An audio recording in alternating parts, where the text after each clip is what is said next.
I just had my meeting with my team, talking about production actually. So my production process is such that my sales reps or managers take the sale from cradle to grave.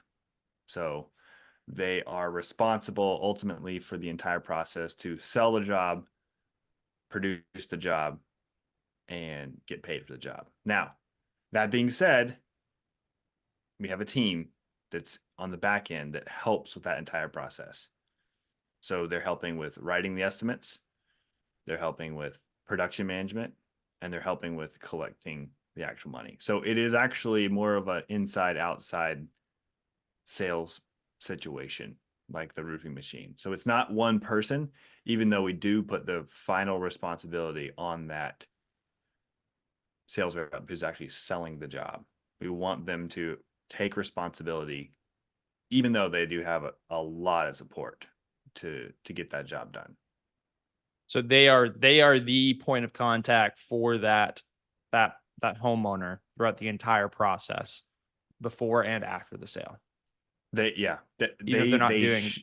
that's correct. They should be. However, the team does communicate with the homeowner as well. So both manual and automations come from Kathleen and Tisha, uh, along with one of the sales reps to communicate. So it is one person, but we want to make sure that there's not more than three people total. The third person is typically the accounting person. That's Tisha. So it's really just two people most of Yeah, the time. But yes, that's the way it works. cool. And Kathleen is an inside sales rep in this scenario. When does she jump in to communicate with the homeowner? What are the She conditions? she answers all the phone calls. She takes in all the leads. She starts every estimate, Yeah, so she's and mostly on the front end before the handoff to the rep. well, she does actually help with production management as well. So we were talking about that this morning. We talked about for months. We will eventually have two people. We'll have an inside sales rep and then a production management person. That her job is actually two. We don't have enough lead flow right now to make it worth doing two people, but that will be eventually what we do. Okay. Yeah, that makes sense. How do you, so with this system that you have right now, where you have cradle to grave on the sales rep, but then your support on the front end with the lead, then support from essentially production manager, which right now is the same person, and then billing. Um, would you say that that's the right way to do it? Like if I'm a new roofing business owner getting into the business and I'm building out my team, scaling up first couple years in business, is this the way I should be doing it? I think whatever way you do it, you need to have sell work, do work, keep score. And it typically takes three people to do those things. So this is the way I do it. It works really great. I know other people do it slightly differently, but some version of this, yes, I do think that this is the way you should do it. I think that it's good for the actual employees on the team, and it's great for the homeowner. I think that's the two reasons why I think it's the right way to do it. Yeah, I've seen companies that will separate it out completely on the production side. So once it's sold, the sales rep doesn't touch it anymore. What do you feel like is the drawback with that approach? Separ- Separating it all out, I just think there's something called a handoff that all messes up everything. I just think one thing that Proline does really well is that people don't realize how important it is for everyone on the team to see all of the communication activity. It's really, really important because all the phone calls are recorded. So Kathleen can listen to mine, I can listen to hers, Tisha. It's really important for the entire team to not have to ask redundant questions or just not know what's going on or assume. Assuming is the worst. So I think that, again, my process may not be the best process, but I think that you need to have a process somewhat like it where everyone understands what's going on at every step of that customer experience. And it's a lot easier to do if you don't do a handoff, if you keep it consistent. Is that what you're saying? I mean, I think there's a handoff, but I think that there's always going to be a handoff. Sales and production are all they're not going to be the same. Like even though it may be the same salesperson walking through production, I think you have to have someone helping. I know that people do. I know that lots of people keep it all the same, and there is literally no handoff at all. But I do think that you should somewhat separate the roles. I mean, some people are extreme. They're like, you get 3 tasks for this, 3 tasks for this person. Like, again, going back to the roofing machine and Monarch Roofing, they really delegate every single possible step. So some people just don't want to deal with that many people as an owner. I think here's the ultimate response. How many people do you want to manage for each job? And is your pricing reflecting that overhead cost? That's it. That's kind of the way you need to decide for yourself. Because I mean, the more people you have, even if they're only spending a sliver of time, there's going to be inefficiencies as it switches between people. So in general, the more people you have on a job, the more the more challenging it is to maintain a healthy profit margin. It's very difficult. I mean, people are the most expensive expense by far. It's one reason I do love Proline, because it not only makes basically replaces at least one person for each part of the process, but it also makes each person that's working more efficient. So their value is even higher, and they actually enjoy it too. So it's really important to use technology to help your team be more efficient so that you don't have to hire more people. Yeah, no, it's so true. I think it's really interesting. I didn't even fully realize how you were using this in Proline, but the way Proline we have set up, we have an assigned to field on the project. So you have the sales rep.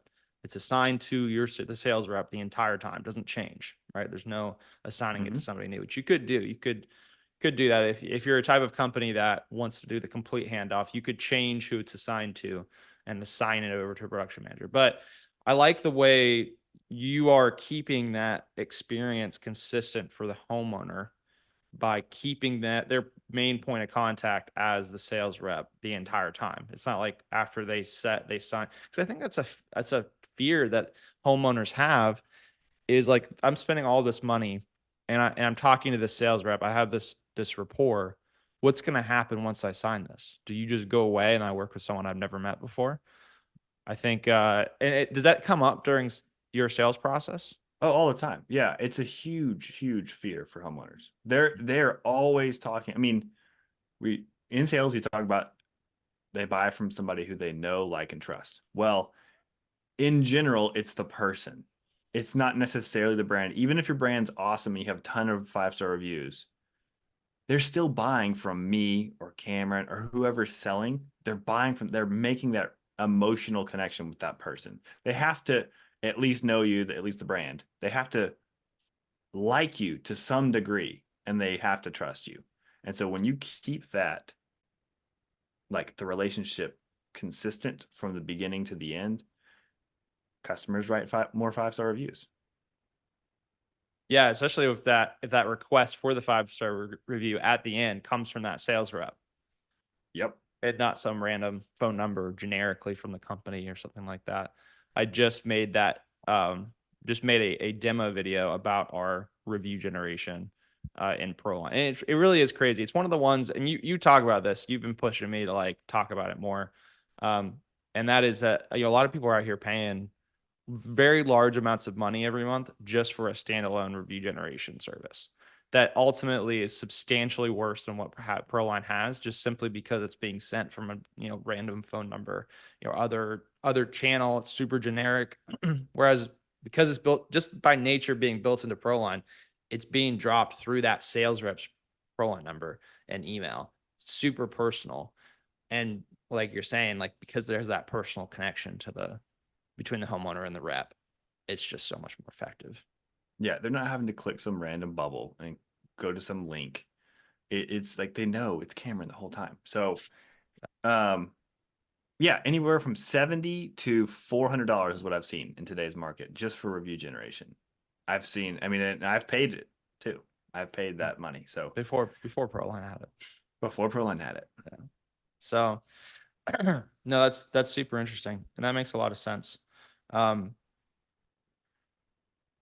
so let's talk about production statuses. This is something that I've been mulling over because it's something we've had some requests for, where people want Proline to what I think people are wanting is they want to be able to go into the calendar, into the calendar of Proline, select production to see only production events, and then they want to be able to filter by a status. So filter based on whether a job is on hold, whether it's in progress, whether it's complete. They want to be able to see that in on the calendar or in their list of jobs that are currently in production. They want to be able to see. Can you just talk to me about the possible status? Like once something has been sold and it's going to production, what are the possible statuses of that job that are important to track? Production management has always been my least favorite thing to do and my weakness.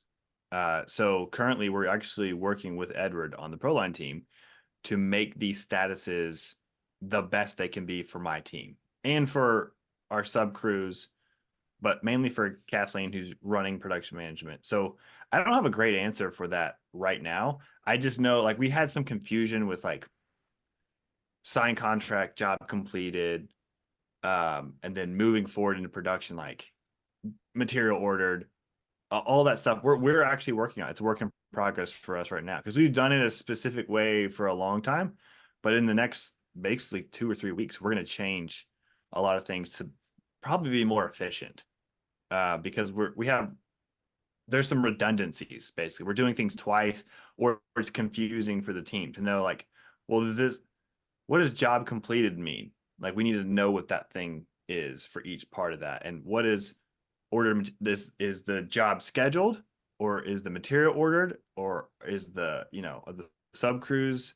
We need to actually work on that process. So I don't have a super solid answer right now, but we are working on that because there was some confusion the second half of last year for what to do next. And we didn't have any automated task actually created correctly. So we want to create the right task at the right campaign.